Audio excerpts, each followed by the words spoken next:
Ang video natin ngayon ay gagawa tayo ng hexagon sintra pang wall decoration.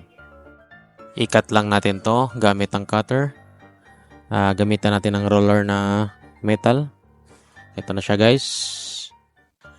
Bali 8 pala yung kinat kong sintra guys. Hexagon sintra.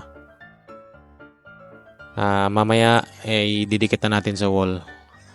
Practice lang tayo ng paano yung pag-pile natin sa wall. Kung anong maganda. Ganito ba? Pahilera? Or pwede rin ganito. Bali 2 sa gitna at 3 sa gilid. Yan. Ang ginamit pala nating phototop nitong hexagon guys ay glossy.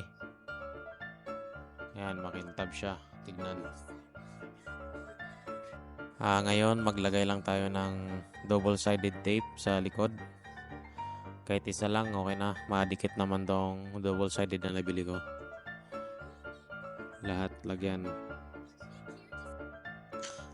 Ngayon, balatan natin tong double-sided tape. Or doon na mismo sa pagkabit nyo na sa wall, balatan. Ito na guys, ikabitan natin. Dikit na natin sa wall. Mali pala yung pwesto na pinaglagyan ko guys. Masyado siya makintab. Nagre-reflect yung nakatapat kasi sa bintana. Dapat pala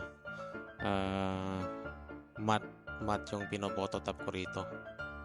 Ayan, masyadong nagre-reflect yung glossy niya. Lalo na pag makintab yung pintura ng bahay nyo, dapat pala matte ang ilalagay nyo. Mali itong pero okay lang, pwede na rin.